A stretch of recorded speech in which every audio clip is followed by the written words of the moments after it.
तो कल मैंने आपको बता दिया था कार्डियक साइकिल के बारे में, है ना?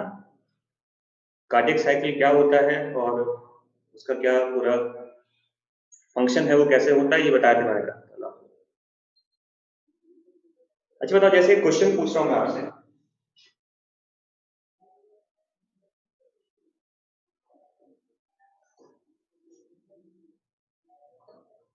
Which of the following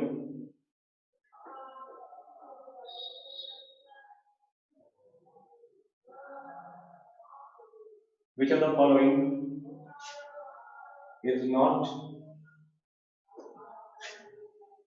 related with या not related during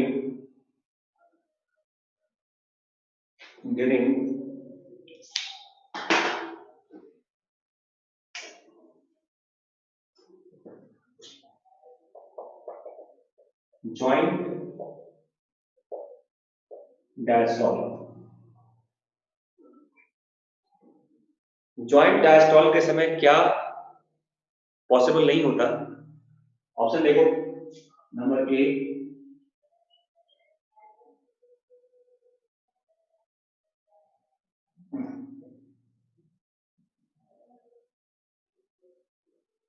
opening of semi lunar valve,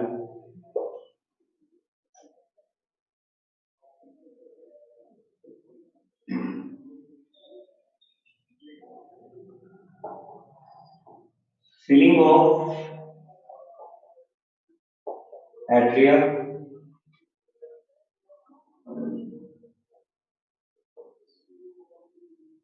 active filling of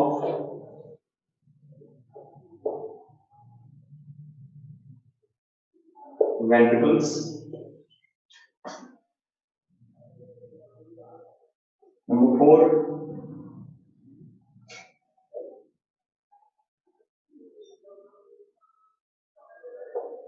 opening of atrioventricular valve, और एक ऑप्शन दिया गया देखो, मोर देन वन।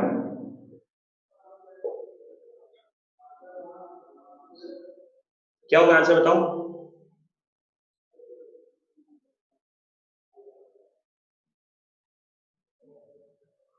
मोर देन वन।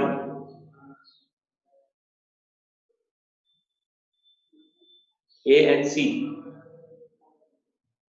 तो देखो, ओके देख लो। अच्छा ये तो पता है कि ये पॉसिबल नहीं होता, ये तो हो गया, होगा ही नहीं।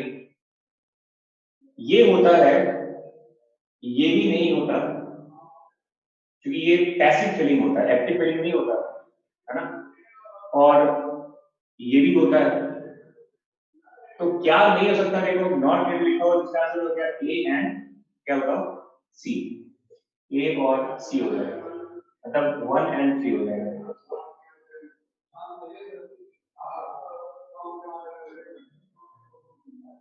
भाई अभी कर लो, बाद में डिस्कस कर लेंगे कब होगा ऑफलाइन। समझ में आ गया ये? तो ये क्वेश्चन याद रखिएगा। और मैंने कहा था कार्डियक साइकिल से क्वेश्चन पूछा जाता है, तो ये भी इवेंट सारा ठीक से दिमाग में रखिएगा कि लब साउंड डब साउंड कब होता है, फर्स्ट साउंड सेकंड साउंड कब होता है। जैसे मैंने कहा था आपको कि हार्ट के फर्स्ट साउंड को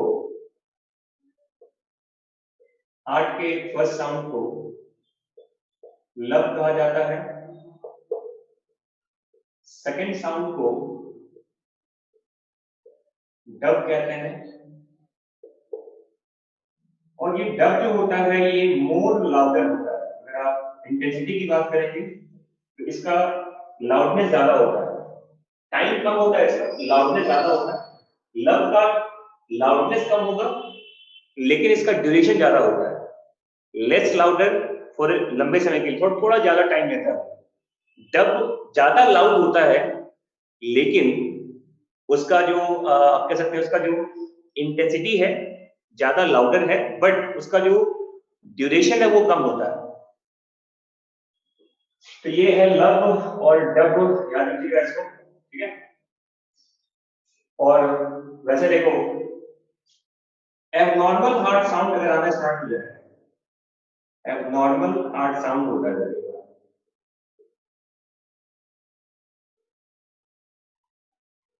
एबनॉर्मल हार्ट साउंड को मरमरिंग कहते हैं, मरमर कहते हैं, मरमर ऑफ हार्ट कहते हैं, मरमर।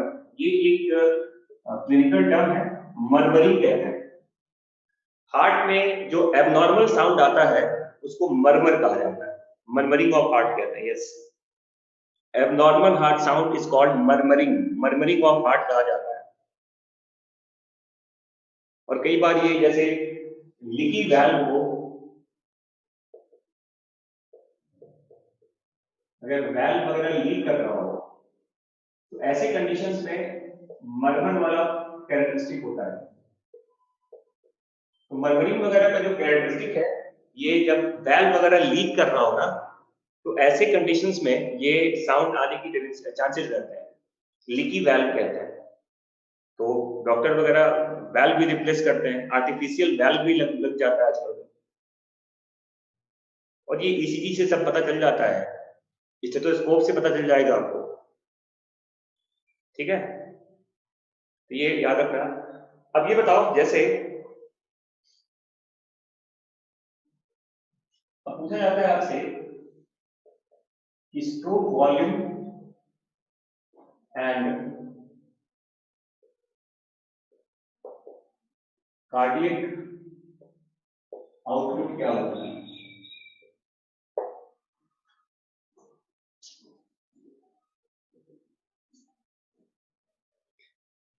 तो मैंने क्या बताया था, देखो कि अगर ये मान लो आपका हार्ट है और हार्ट में ये 4 चैम्बर हैं, right atria, left atria, right ventricle और लेफ्ट वेंट्रिकल कहते हैं। आपको पता है जो वेसल यहां से निकल रहा है और जो वेसल यहां से निकलता है, देखिए ये राइट वेंट्रिकल से जो आ रहा है, ये आपका क्या बताओ, पल्मोनरी आर्टरी कहा जाता है इसको। और जो इधर निकला ये हमारा सिस्टमिक आर्टरी होता है।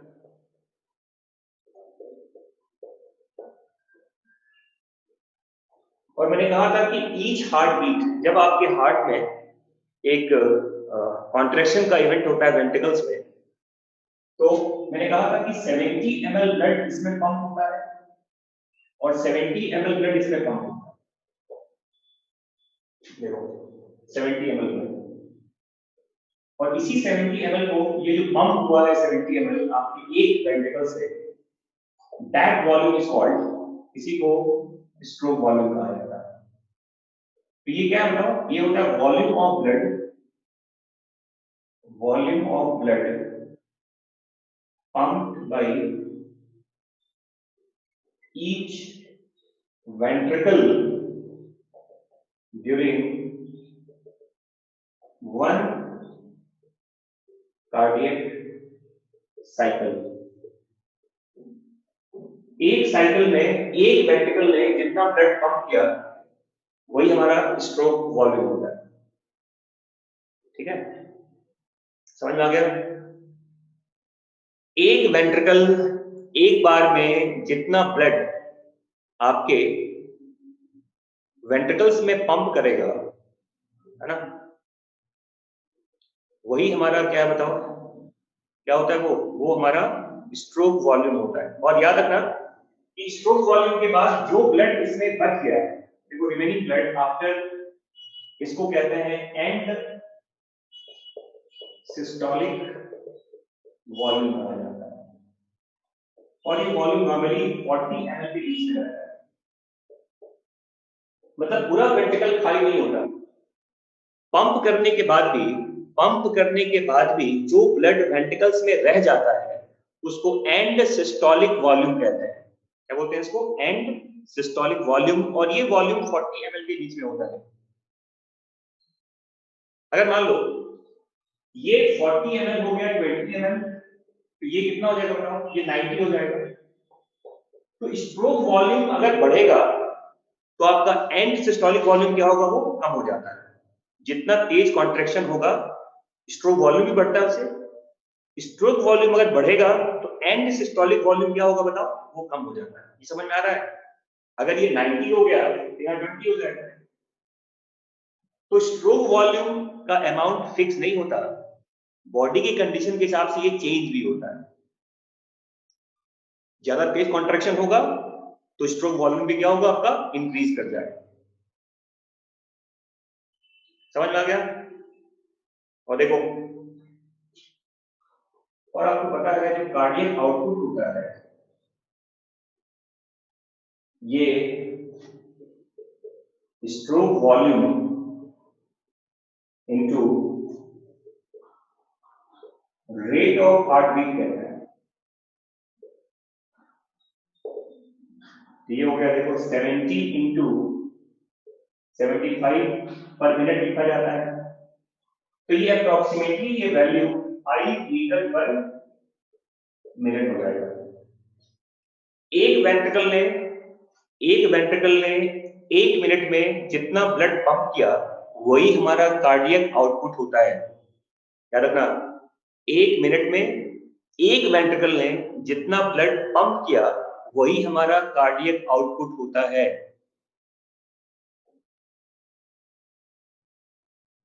ठीक है? और आपको पता है कि कार्डियक आउटपुट भी बढ़ सकता है। देखो,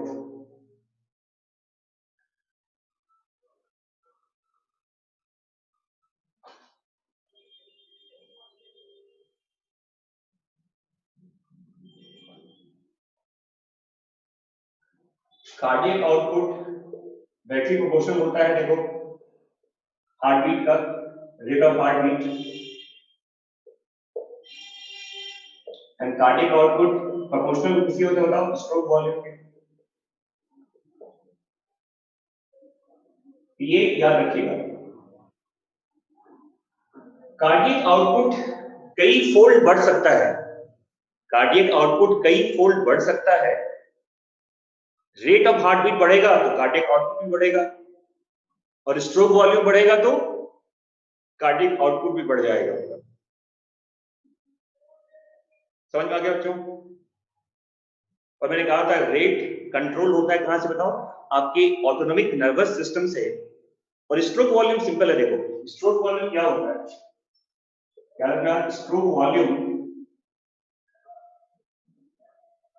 ये डायरेक्टली प्रोपोर्शनल होता है वेनस रिटर्न कहते हैं। एक लॉ, इसको स्टार्लिंग लॉ कहते हैं, इसको स्टार्लिंग लॉ कहा जाता है। ये लॉ क्या कहता है कि जितना ब्लड आपके एट्रिया में आएगा उतना ही ब्लड वेंट्रिकल्स में जाएगा, और जितना वेंट्रिकल स्ट्रेच करेगा, जितना उसमें ब्लड जमा होगा उतना वॉल उसका स्ट्रेच करता है, और उतना ही तेज कॉन्ट्रैक्शन आएगा। फिर जितना ब्लड आएगा उसी के रेशियो में वेंट्रिकल्स ब्लड को पंप भी करता है। रिटर्न कितना ब्लड आपके हार्ट में आया उसी के रेशियो में हमारा हार्ट ब्लड को पंप भी करता है। क्या कहते हैं, स्टार्लिंग लॉ कहते हैं। स्टार्लिंग लॉ क्या कहता है, स्ट्रोक वॉल्यूम जो होता है वो डायरेक्टली प्रोपोर्शनल है किसके बताओ, वेनस रिटर्न का। How much amount of blood are atria receive, उसी के रेशियो में हमारा वेंट्रिकल क्या करेगा बताओ, ब्लड को पंप करता है। So whatever amount the ventricles pump, it depends upon the amount of venous return. समझ में आ गया?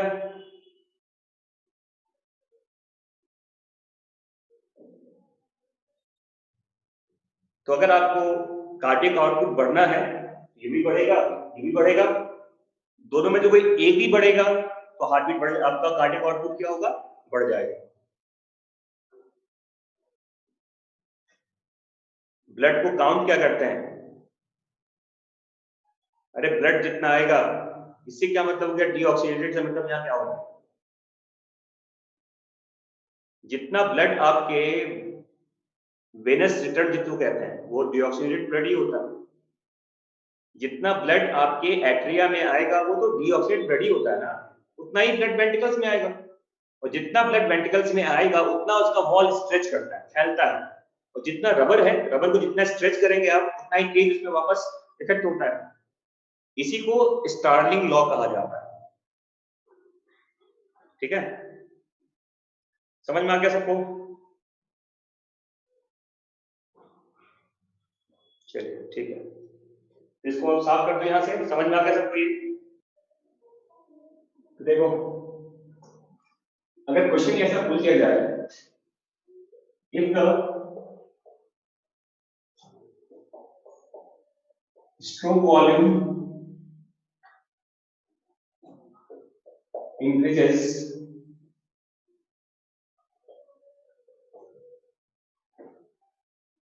two times and heartbeat increases 3 times। मतलब एक कंडीशन है कि अगर ऐसा हो जाए तो क्वेश्चन क्या आता है, देखो, कार्डियक आउटपुट विल, ऑप्शन दिया करेगा, remain same, increases 6 times, increases 2 times, और increases 3 times। क्या हो गया बताओ? ऑब्वियस सी बात है, आसान सा क्वेश्चन है कि आपका स्ट्रोक वॉल्यूम 2 टाइम बढ़ा है और हार्ट बीट 3 टाइम्स बढ़ गया है, दोनों को आप मल्टीप्लाई कीजिए, ये हो जाएगा। यस, पहले पंप हो रहा था 5 लीटर 1 मिनट में, अब ये 30 लीटर पर मिनट हो जाएगा।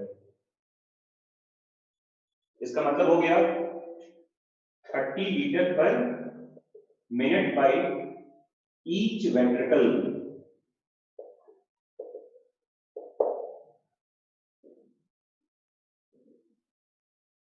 समझ में आ गया सबको?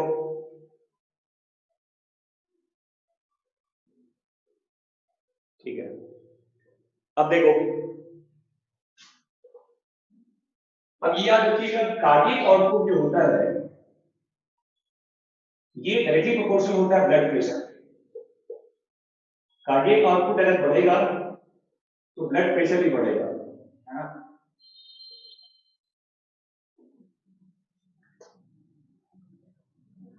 ब्लड प्रेशर जानते हैं आप?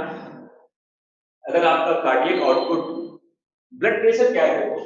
अगर मान लो ये आपका ब्लड वेसल है और ब्लड इसमें फ्लो कर रहा है, तो ये ब्लड जो इसके वॉल पे जो फोर्स जनरेट करेगा, फोर्स पर यूनिट एरिया कहते हैं ना, P = F/A होता है। तो इस अमाउंट का ब्लड इस एरिया पे जितना वो फोर्स जनरेट कर रहा है, वही हमारा क्या बताओ, ब्लड प्रेशर होता है।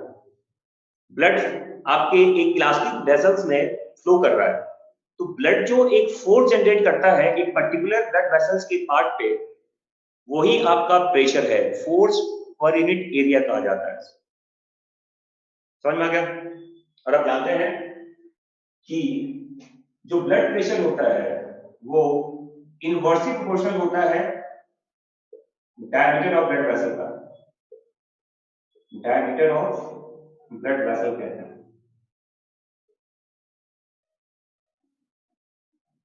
ब्लड प्रेशर डायरेक्टली प्रोपोर्शनल होता है रेजिस्टेंस ऑफ ब्लड वेसल कहता है, रेजिस्टेंस ऑफ ब्लड वेसल कहा जाता है।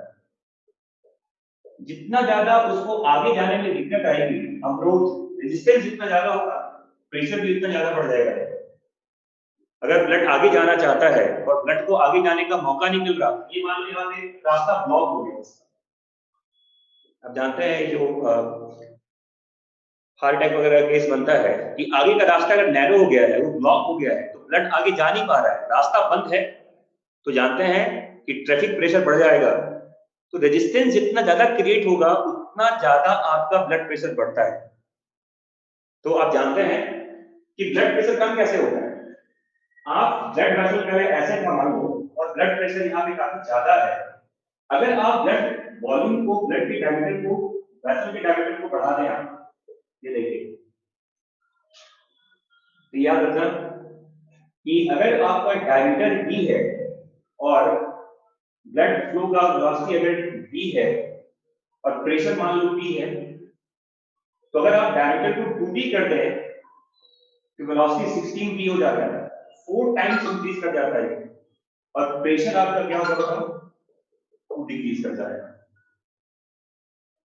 याद रखना कि अगर डायमीटर डी है और ब्लड फ्लो का वेलोसिटी v है और प्रेशर मान लो p है, अगर डायमीटर को 2 टाइम बढ़ा दिया, d को 2d कर दिया हमने, तो ब्लड फ्लो का वेलोसिटी 16 v हो जाता है, मतलब बहुत आसानी से ब्लड फ्लो कर जाता है, प्रेशर जनरेट नहीं होता, प्रेशर क्या होगा वहां पर कम हो जाएगा। तो डायमीटर के बढ़ने के साथ ब्लड फ्लो का वेलोसिटी बढ़ेगा, और ब्लड फ्लो का वेलोसिटी अगर बढ़ेगा तो प्रेशर क्या होगा आपका, डिक्रीज कर जाता है।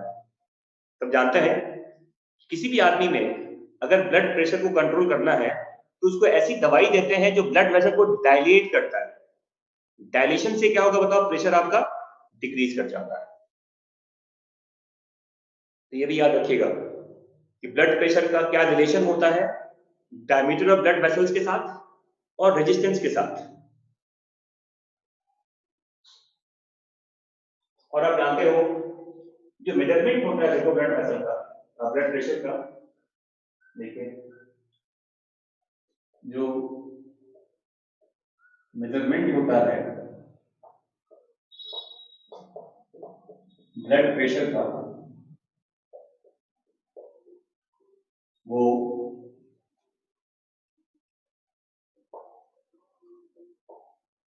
स्टिग्नो मैनोमीटर कहा जाता है।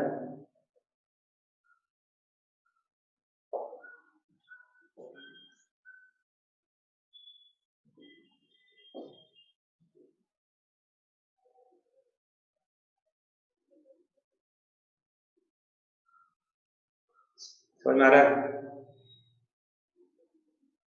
तो देखो हाई ब्लड प्रेशर में हमें ऐसी दवाई की जरूरत है जो ब्लड वेसल के डायमीटर को इंक्रीज करे। रास्ता अगर जाम है उसको खोलना पड़ेगा, और खोलने के लिए डायमीटर बढ़ा दीजिए आप, तो जो रेजिस्टेंस है वो कम हो जाएगा ना।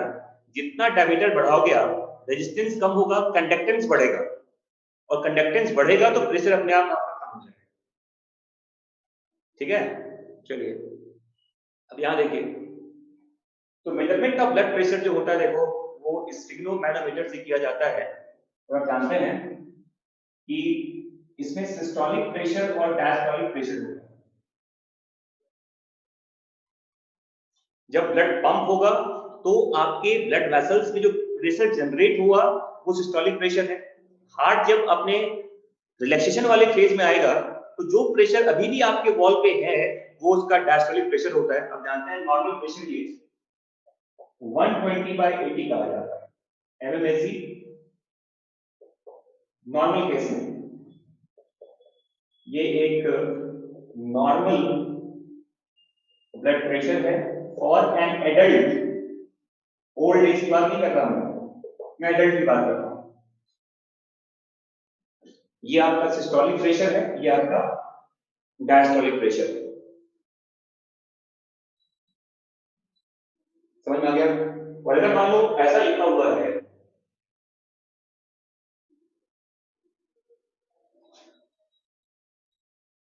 जैसे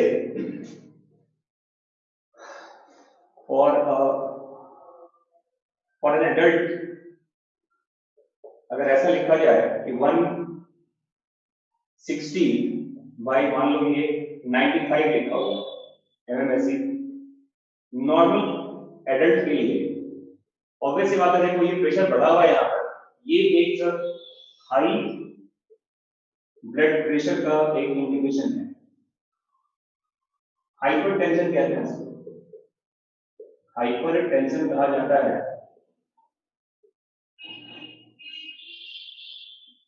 देखिए, और हाइपरटेंशन के कारण कई होते हैं। हाइपरटेंशन जो होता है ये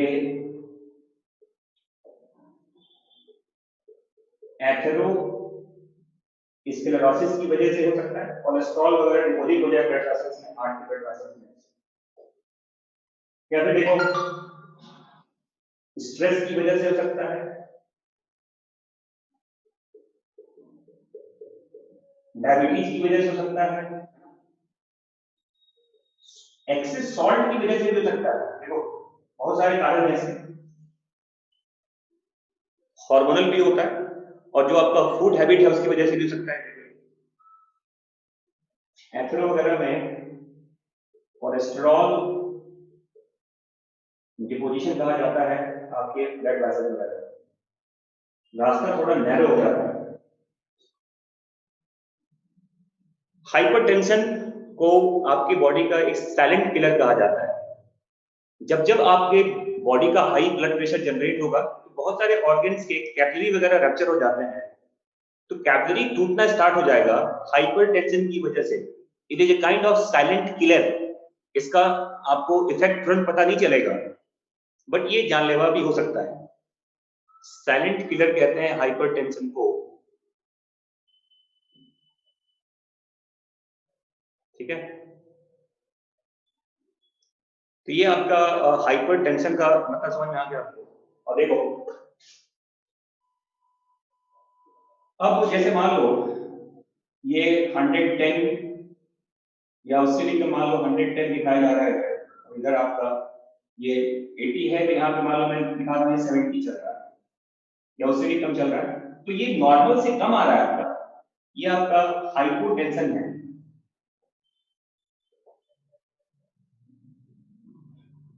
लो ब्लड प्रेशर कहते हैं इसको, और ये डेवलप हो सकता है due to less blood volume. Less blood volume, अगर इंजरी वगैरह हो गया, ब्लड लॉस हो गया है, तो जैसे कई बार एक्सीडेंटल केस में ऐसा होता है, डायबिटीज, सॉल्ट ज्यादा खाते हैं जो लोग सॉल्ट का इंटेक ज्यादा करते हैं उनमें भी हाइपरटेंशन के होने के चांसेस ज्यादा हैं। थायरॉक्सिन जानते हैं ज्यादा बनेगा, और थायरॉक्सिन आपके बीएमआर को सुटअप करता है, ज्यादा आपका मेटाबॉलिक एक्टिविटी होगा, उसकी वजह से भी ब्लड प्रेशर आपका बढ़ सकता है। तो सॉल्ट को भी कम खाना चाहिए, ज्यादा सॉल्ट आपके लिए ठीक नहीं होता। देखो ज्यादा अगर जो लोग डायबिटिक नहीं है वो ज्यादा चीनी खा ले दिक्कत नहीं है, लेकिन जो लोग नॉर्मल भी हैं और वो ज्यादा सॉल्ट इंटेक करते हैं खाने में, उनके लिए हाइपरटेंशन का शिकायत हो सकता है। और हर आदमी याद रखिएगा 5% सॉल्ट जो हम कंज्यूम कर रहे हैं, 5% सॉल्ट हमारे बॉडी की नीड होती है। 95% सॉल्ट केवल हम टेस्ट के लिए खाते हैं, खाने में नमक कम है, ज्यादा दे दो नमक इसमें। 5% की जरूरत है, 95% तो केवल आप वेस्ट कर रहे हैं, उसकी कोई जरूरत नहीं होती बॉडी की। तो सॉल्ट इंटेक जितना कम करेंगे आप उतना आपके लिए अच्छा होगा। और कुछ लोग तो ऐसे होते हैं जो वीकली, अरे सॉल्ट लिखा हुआ है, salt salt intake, SALT, SALT mister Zubeen Chaudhary, SALT, salt का स्पेलिंग समझ में आता है आपको ना? तो देखो मैं क्या बोल रहा हूँ कि सॉल्ट का इंटेक जितना कम करेंगे आप, वो लॉन्ग लाइफ के लिए आपके हेल्थ के लिए उतना अच्छा होगा। चीनी से ज्यादा खतरनाक है सॉल्ट, में बता दूं आपको। जो लोग थायराइड के प्रॉब्लम से जूझ रहे हैं उनको बहुत प्रॉब्लम है। जो डायबिटिक है उनके लिए चीनी तो प्रॉब्लम करेगा, लेकिन जो नॉन डायबिटिक भी हैं उनके लिए सॉल्ट भी, ज्यादा सॉल्ट खाना उनके लिए भी प्रॉब्लम क्रिएट कर सकता है। तो सॉल्ट जितना कम खाओगे उतना अच्छा रहेगा। समझ में आ गया? और हाइपोटेंशन देखो, लो ब्लड प्रेशर है, ब्लड वॉल्यूम कम हो गया, या लेस थायरॉक्सिन सिक्रेशन है, इन सब की वजह से भी आपका लो ब्लड प्रेशर डेवलप होता है।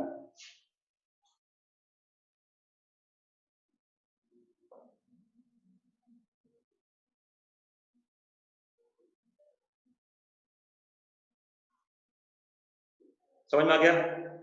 और देखो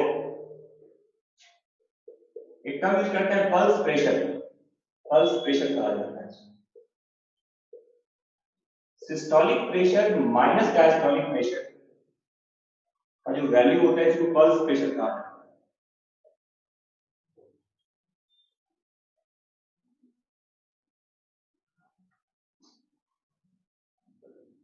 हाइपरटेंशन का कॉज ये है एथेरोस्क्लेरोसिस, स्ट्रेस फैक्टर जो होता है, डायबिटीज केस जो होते हैं, या फिर सॉल्ट के इंटेक की वजह से भी होता है, ज्यादा सॉल्ट खाने से होता है।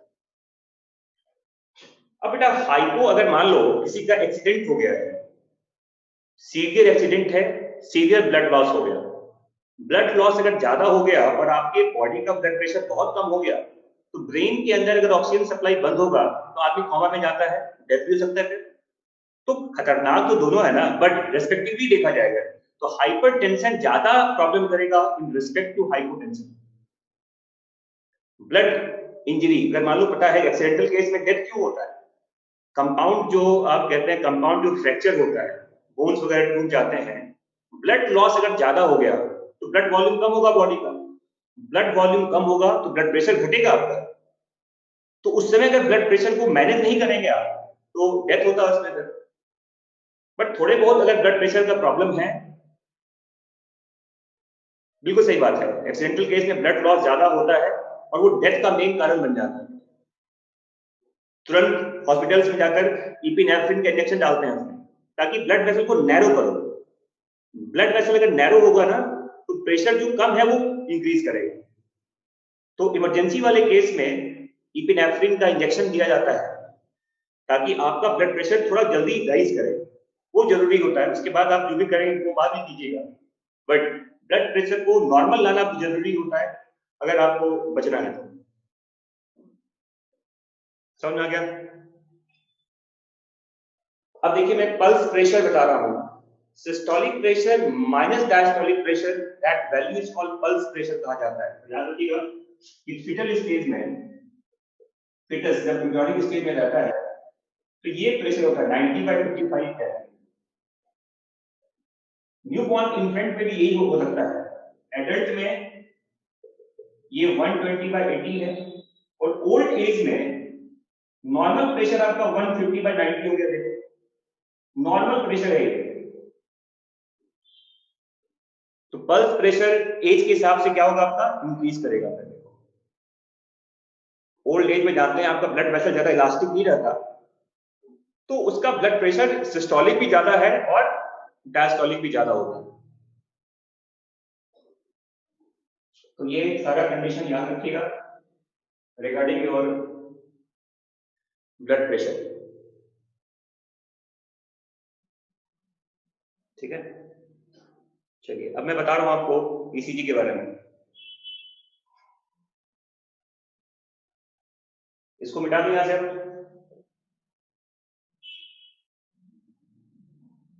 सबने लिख लिया इसको?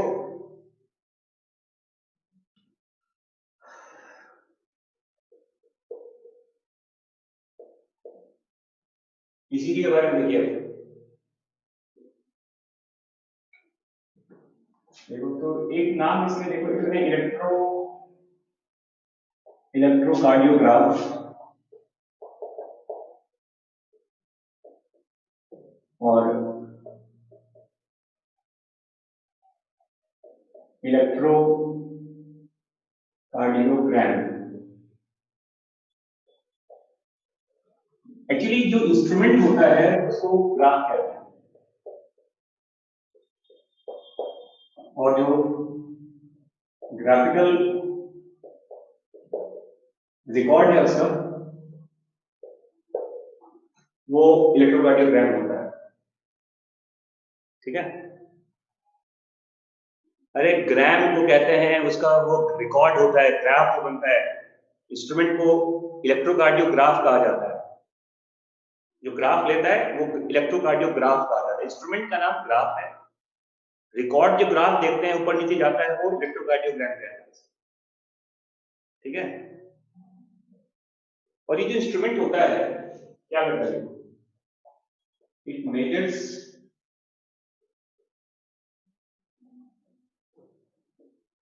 Potential difference of heart muscle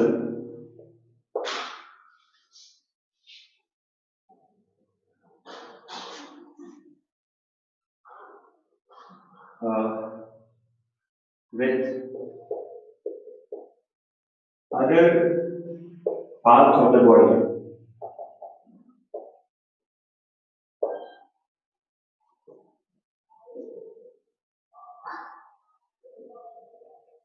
ठीक है, हार्ट के जो मसल्स का जो इलेक्ट्रिक करंट जनरेट होता है वहां पर दूसरे बॉडी पार्ट के रेस्पेक्ट में उसका मेजरमेंट है। और आप जानते हैं कि आपके बुक में बताया गया है कि अगर मान लो ऐसा 3 लीड सिस्टम कहा जाता है इसको, है ना।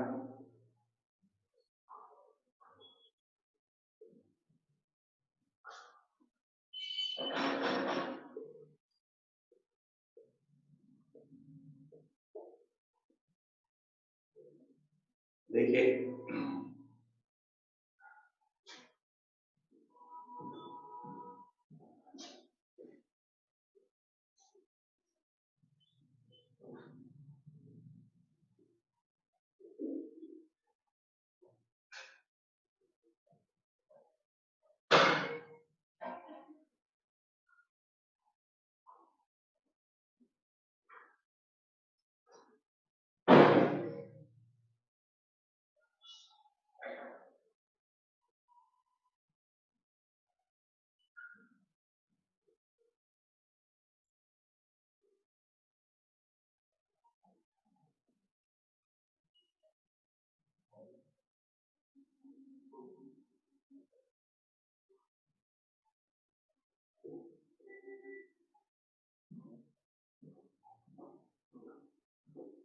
हाँ जी, तो 3 लीड्स अटैचमेंट कहा जाता है। इसमें क्या होता है,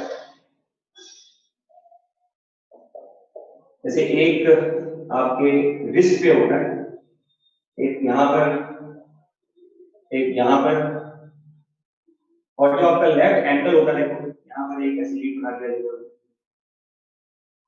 जैसे ये मान लो ये आपके लेफ्ट एंकल पे लगा दिया गया है और ये एक सर्किट बन गया था ऐसे ऐसा 3 लीड अटैचमेंट कहा जाता है इसको। चेस्ट पे बहुत सारे और भी लीड वगैरह चिपकाए जाते हैं, सर्किट पूरा किया जाता है।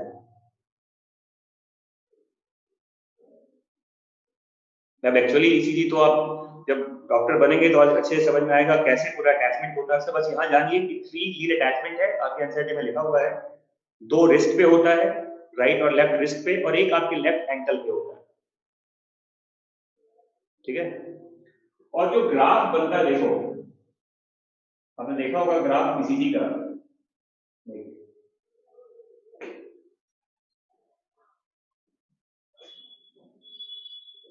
तो टाइम और पोटेंशियल मिली वोल्ट का ये मेजरमेंट है देखो, 0.5 और मान लो ये 1 मिली वोल्ट लिखा गया है। ये माइनस में चला गया देखो, माइनस में ये पोटेंशियल लिया जाता है नीचे की तरफ। और आप जानते हैं कि ये जो बनता है आपका ईसीजी का ग्राफ, वो ऐसे बनता है।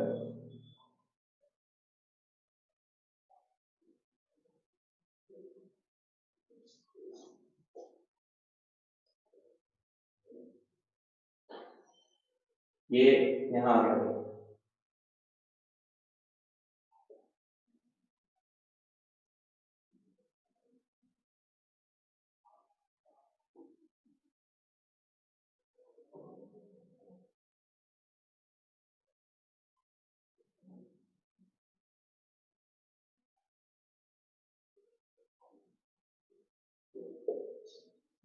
देखिए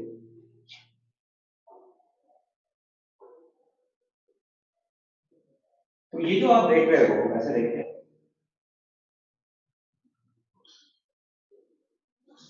ये लिखते हैं, इसको पी वेव कहा जाता है।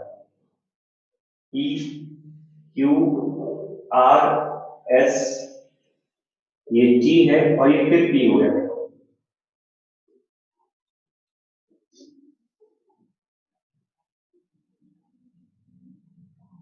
ठीक है। तो ये आपका पोटेंशियल और टाइम के साथ ये, और देखो अगर आप देखेंगे इस पॉइंट से लेके लेकिन इस पॉइंट तक ये साइक्लिक इवेंट है। देखो यहां से यहां तक का जो टाइम मिलेगा आपको, ये टाइम 0.8 सेकंड का होगा।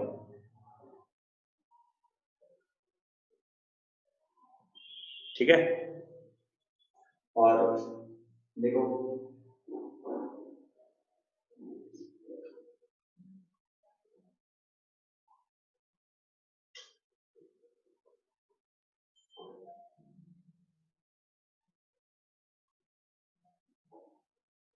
और हर चीज का देखो, ये जो पी वेव होता है, पी वेव कहते हैं, क्यूआरएस कॉम्प्लेक्स होता है, सबका एक इंटरप्रिटेशन है कि ग्राफ क्या, वो ग्राफ क्यों बना है, ऊपर नीचे अगर हुआ तो उसका क्या मतलब है। हर चीज का एक प्रॉपर इंटरप्रिटेशन होता है जो ईसीजी का ग्राफ बन देखते हैं। अरे पी है, ये क्यूआरएस है, काम में क्यों लिखा हुआ है, sorry sorry sorry sorry sorry, it is QRS ना, क्यूआरएस होता है, sorry it's QRS not Q, Q नीचे रहता है, आर ऊपर आता है। Yes you are right. अब यहां देखो, अब जो पी वेव कहते हैं आप, पी वेव, ये आपका एक्चुअली एट्रियल डीपोलराइजेशन कहते हैं। एट्रिया के वॉल में करंट डिस्ट्रीब्यूट हुआ और इसके बावजूद, इसकी वजह से एट्रिया का सिस्टोल होता है, एट्रियल सिस्टोल कहते हैं।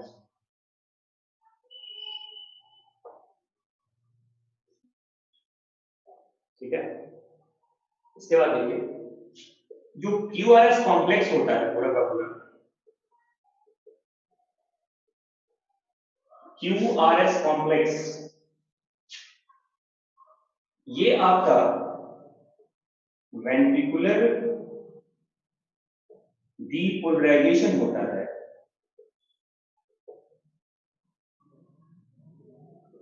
और इसकी वजह से क्या होता है, वेंट्रिकुलर सिस्टोल कहा जाता है।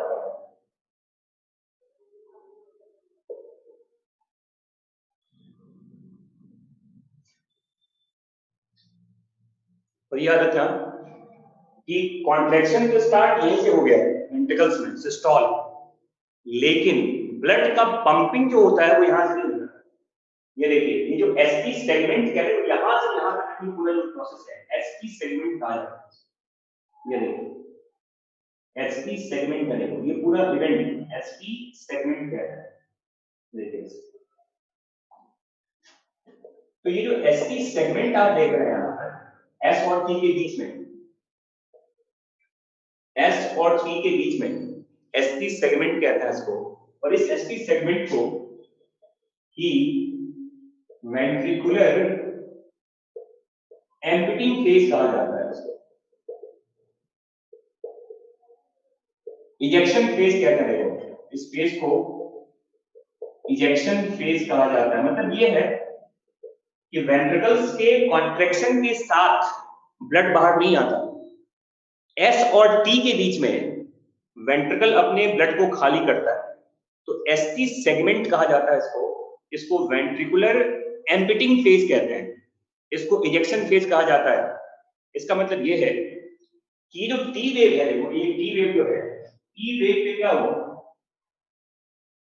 यहां पर होता है क्या बताओ, वेंट्रिकुलर रीपोलराइजेशन कहता है, रीपोलराइजेशन कहा जाता है इसको।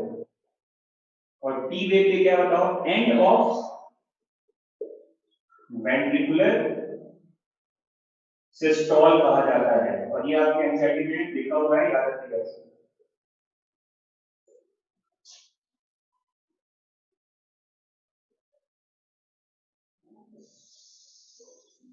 टी वेव का दो मतलब है, देखो वेंट्रिकुलर रीपोलराइजेशन है और दूसरा एंड ऑफ वेंट्रिकुलर सिस्टोल कहा जाता है।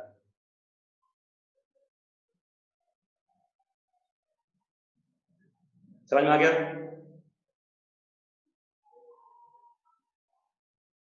और देखो अब दो दो कुछ इंटरवल्स हैं, जैसे एक होता है P R interval, P R interval कहा जाता है।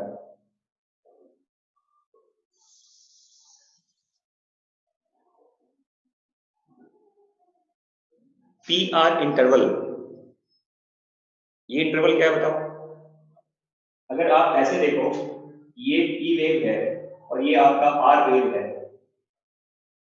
ये जो बीच का आप गैप देख रहे हैं, ये पी आर इंटरवल क्या बताएगा बताओ? बेटा एट्रिया का रिपोलराइजेशन तो लंबा होता है ना, वो बहुत ज्यादा ईसीजी में इसका रिप्रेजेंटेशन नहीं है। आप देखो यहाँ पर सिस्टोल हो रहा है एट्रिया का, इसके बाद जो है वो एट्रिया का रिपोलराइजेशन ही होता है। ये लंबा इवेंट है, आप देखिए इस पी से इस पी तक तो वही चल रहा होता है। एट्रिया का रिपोलराइजेशन आपके ईसीजी में अपियर नहीं होता, वो एक लंबा प्रोसेस है। एट्रिया जब सिस्टोल कर चुका है तो उसके बाद ईसीजी का जितना भी पार्ट आप देख रहे हो उसमें एट्रिया क्या कर रहा है, रिपोलराइज ही तो कर रहा है, और उसका कोई अलग से ग्राफ ईसीजी में अपियर नहीं होता। समझ में आ गया? एट्रियल रिपोलराइजेशन का ग्राफ ईसीजी में अपियर नहीं होता, ऑल्दो ये सबसे लंबा इवेंट होता है। ये इतना ज्यादा इसका इंटेंसिटी नहीं है इस ग्राफ का, इसका अपीयरेंस नहीं है आपके ग्राफ में। अब यहां देखो, अभी जो पीआर इंटरवल कहते हैं, ये इंटरवल क्या बताओ? एट्रिया का डिपोलराइजेशन और वेंट्रिकुलर डिपोलराइजेशन के बीच का ये टाइम पीरियड होता है। This is the time period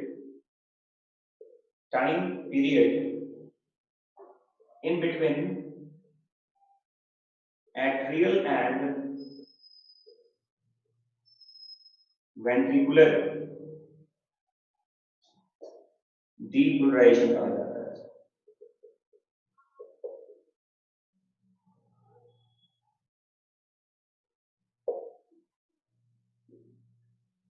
time period in between atrial and ventricular depolarisation कहा जाता है।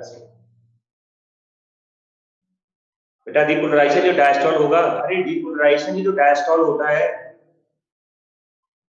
आज इसको एवी डिले कह सकते हैं आप, ये जो इंटरवल है it can be called AV delay.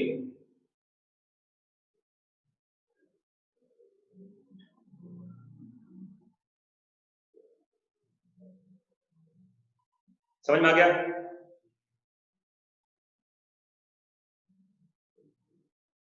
इसके बाद देखो, एक टीपी इंटरवल होता है ई और इस पी के बीच में, ये जॉइंट डायस्टॉल का फेज होता है, याद रखना। जो टीपी इंटरवल होता है इसको फेज ऑफ जॉइंट डायस्टॉल कहते हैं।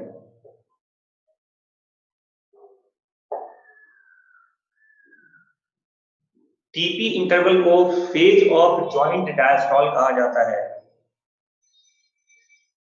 अगर मैं कहूं कि ये जो Q और T है, देखो इस Q और इस T के बीच में QT इंटरवल बताओ क्या हो जाएगा? QT इंटरवल जो होता है ये आपका वेंट्रिकुलर सिस्टोल का टाइम होता है।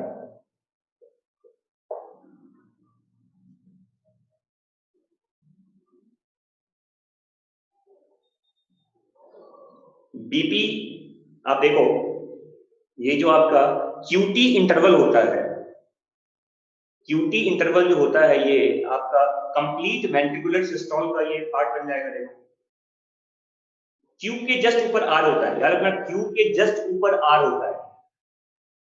आप Q PQ इंटरवल भी कह सकते हैं, PR इंटरवल भी कहते हैं। Q के जस्ट ऊपर R का पॉइंट आता है। ये देखो, ये मैक्सिमम एम्पलीट्यूड कहता है, इसको मैक्सिमम एम्पलीट्यूड कहा जाता है, एम्पलीट्यूड कहा जाता है। वो जो बहुत ज्यादा नहीं होता, ये बेस लाइन अगर है, बेस लाइन कहते हैं देखो इसको, तो इसे लगभग 1 मिलीमीटर या 2 मिलीमीटर के आसपास इसका लेंथ होता है आर का, बेस लाइन से। बहुत छोटा सा ये मेजरमेंट है। और देखिए अब क्वेश्चन यहाँ पर ये है, ये तो एक नॉर्मल सा मैंने आपको ग्राफ बताया है। अब इस ग्राफ को देखना, इस ग्राफ को पढ़ना, उसको इंटरप्रेट करना, ये कार्डियक जो डॉक्टर होते हैं, हार्ट के डॉक्टर होते हैं, उनको ईसीजी का एक माइन्यूट आइडिया होता है कि हेल्दी आदमी का ईसीजी कैसा होता है। अब मान लो किसी आदमी का पी वेव ऊपर की तरफ है और ज्यादा ऊपर चला गया या उल्टा हो गया, आर नीचे आ रहा है, टी लार्ज हो गया है, तो हर चीज का एक प्रॉपर इंटरप्रिटेशन होता है कि पी ऊपर क्यों चला गया, पी इनवर्स कैसे हो गया, पी आर इंटरवल बड़ा कैसे हो गया, क्यूटी इंटरवल लंबा कैसे हो गया, एसटी सेगमेंट एलिवेट कैसे कर गया, डाउन कैसे चला गया। हर चीज का एक प्रॉपर इंटरप्रिटेशन है। कुछ मैं बता देता हूं, ऑल्दो आपकी एनसीईआरटी में नहीं है, फिर भी एक चीज बता दूं मैं आपको कि अगर मान लो किसी का पी वेव इन्वर्टेड हो चुका है, देखो पी उल्टा आ गया, देखो अच्छा पहले ये लिख लिया आप लोगों ने, इसको मिटाओ यहां से पहले।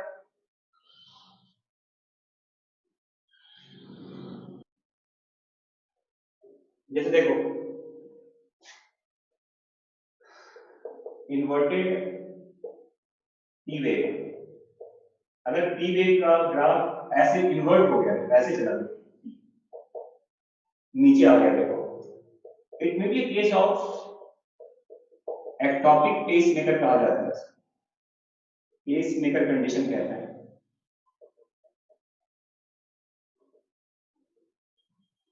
इस केस का मतलब क्या है, SA node is not acting like main pace maker.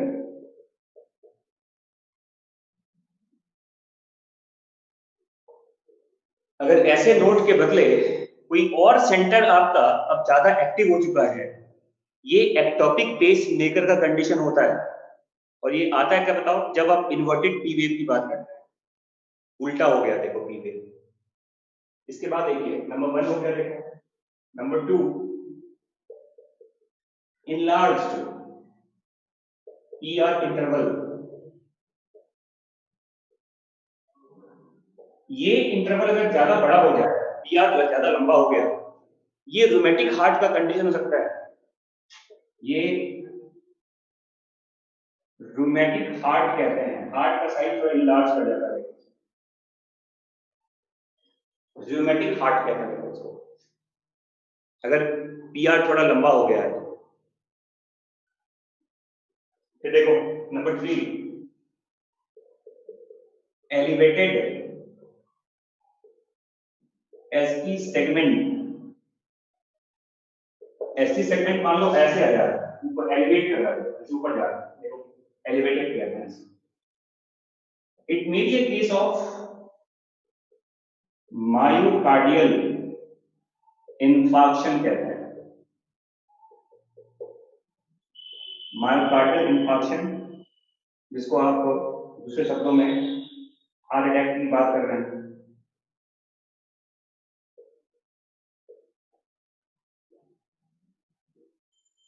तो इस तरह से रूमेटिक हार्ट कहते हैं, ये हार्ट का एक आप कह सकते हैं, हार्ट के अंदर कुछ मे बी इन्फेक्शियस है या किसी वजह से हार्ट का साइज इनलार्ज कर जाता है, इनलार्जमेंट ऑफ हार्ट साइज कहते हैं, रूमेटिक हार्ट कहा जाता है। बाकी ज्यादा डॉक्टर बनने की जरूरत नहीं है, जो डॉक्टर बनोगे समझ में आ जाएगा, जितना ज्ञान दिया गया उसी ज्ञान में घुस रही, ठीक है। और देखिए अब एनसीईआरटी में क्या लिखा हुआ है कि अगर आप एक एक किसी भी नॉर्मल आदमी का आप उसका QRS कॉम्प्लेक्स मेजरमेंट करो गिवन टाइम पीरियड में, तो it can be determine the rate of heartbeat. देखिए क्योंकि QRS कॉम्प्लेक्स आपका वेंट्रिकल्स का एक्टिविटी होता है, जितनी बार QRS एपियर होगा उसका मतलब उतनी बार आपके वेंट्रिकल्स में कॉन्ट्रैक्शन आया है। तो bye counting the number of, ये एनसीईआरटी में लिखा हुआ है, याद रखिएगा, ये आपके एनसीईआरटी में लिखा हुआ है। क्या लिखा हुआ है देखो, कि bye counting the QRS complex in a given time period,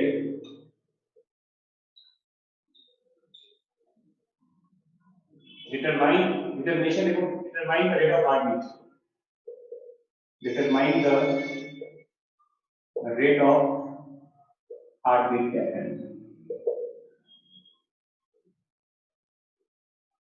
अब अगर मान लो ये होना चाहिए 75 टाइम्स होना चाहिए 1 मिनट के अंदर, 75 पर आना चाहिए, किसी में मान लो अब ये 90 टाइम्स आ रहा है, ऑब्वियस सी बात है अगर ज्यादा क्यूआरएस बनेगा, देखो मोर क्यूआरएस का मतलब क्या होता है, मोर क्यूआरएस का मतलब होता है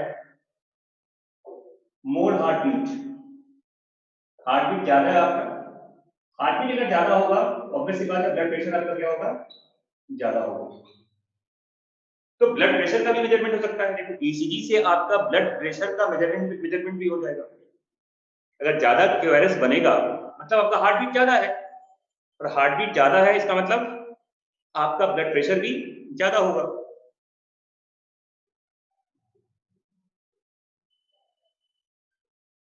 ब्लड प्रेशर ज्यादा है तो हार्ट बीट कम होगा, अगर हार्ट बीट ज्यादा है तो ब्लड प्रेशर ज्यादा होगा।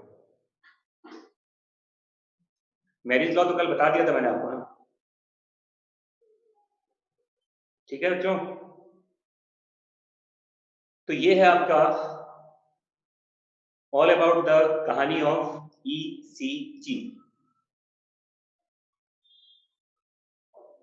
ठीक है। चलिए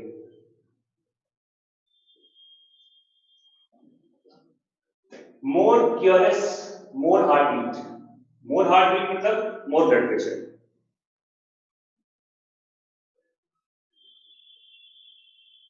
देखो मोर क्यूआरएस कॉम्प्लेक्स, अगर आपके ईसीजी में क्यूआरएस कॉम्प्लेक्स ज्यादा आ रहा है तो हार्ट बीट ज्यादा है, और हार्ट बीट ज्यादा है तो ब्लड प्रेशर भी ज्यादा होगा, वेरी सिंपल।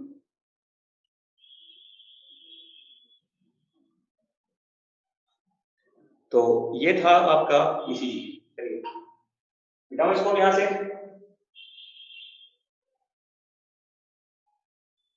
अब भाई मिटा दो इसको।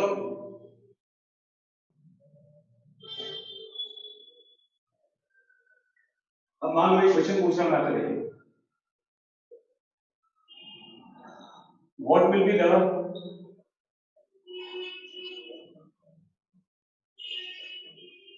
Time gap between the second and first heart sound।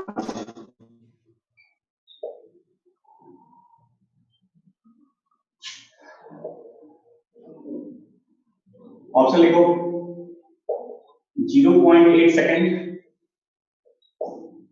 0.5 second, 0.3 second and 0.4 second. बताइए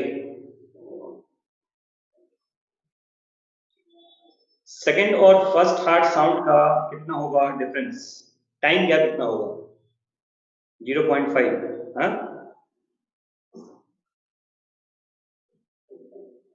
देखो यस द आंसर इज 0.5। कैसे आया वो देख लीजिए आप। देखो लब, डब और लब, ये आपका फर्स्ट साउंड है, सेकंड साउंड है और ये फिर फर्स्ट साउंड है, और इस लब से इस लब तक ये टाइम 0.8 सेकंड का होता है। फिर ये देखो डी से फिर एल होगा, फिर ये डी से डी भी 0.8 का होता है।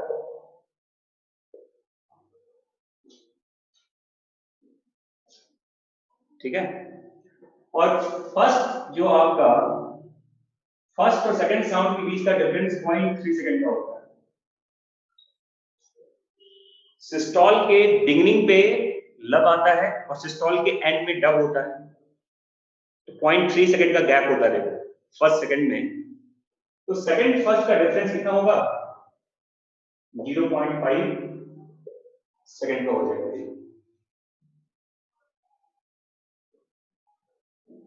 ठीक है, फिर क्वेश्चन देखो एक, अगर मैं पूछता फर्स्ट सेकंड, अगर मैं पूछता आपसे कि फर्स्ट और सेकंड का क्या डिफरेंस होता है, तो इसका आंसर होता है 0.3। मैं पूछ रहा हूं सेकंड एंड फर्स्ट, तो ये हो गया 0.5। ठीक है, सिमिलरली अगर एक क्वेश्चन पूछ रहा हूं, देखो मैं आपसे, which of the following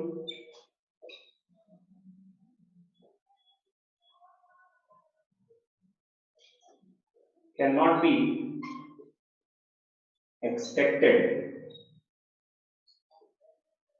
expected during QT interval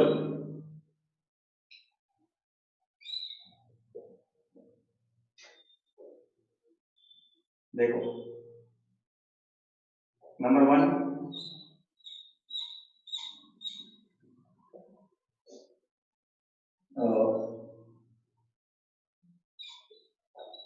लब sound,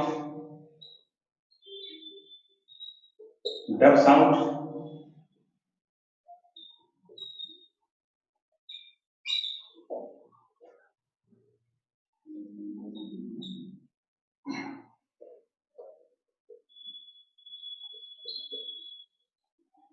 atrial filling,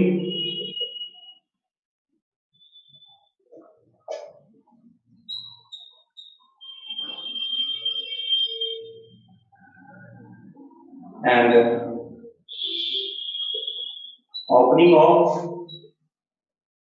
semi-lunar valve। बताओ क्या होगा आंसर इसका? क्या हम एक्सपेक्ट नहीं कर सकते क्यूटी इंटरवल के समय?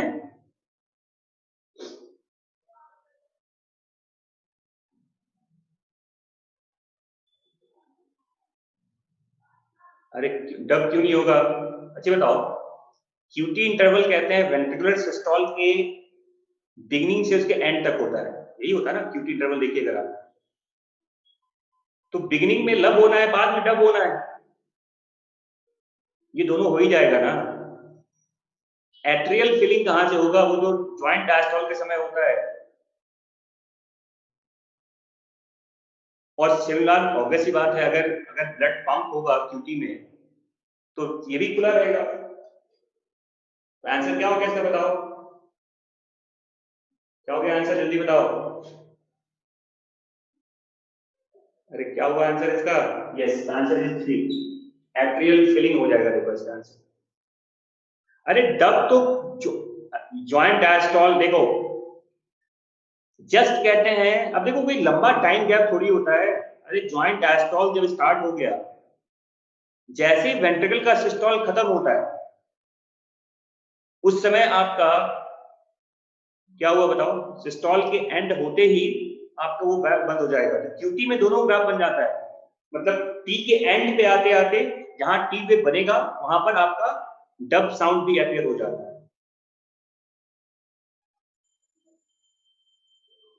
ठीक है,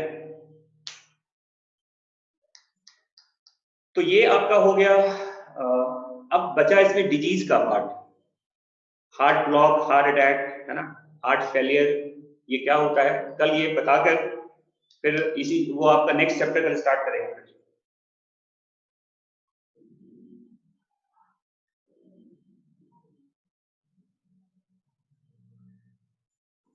क्यों नहीं होगा? अरे क्यूआरएस कॉम्प्लेक्स में नहीं करेंगे, क्यूटी को काउंट करेंगे। क्यूटी में क्यूआरएस में डब नहीं आता, क्यूटी में डब आता है, क्यू और टी के बीच में। ठीक है, चलिए, तो कल ये चैप्टर खत्म हो जाएगा आपका। फिर जो नेक्स्ट चैप्टर है एक्सक्रीटरी सिस्टम, कल वो स्टार्ट करेंगे।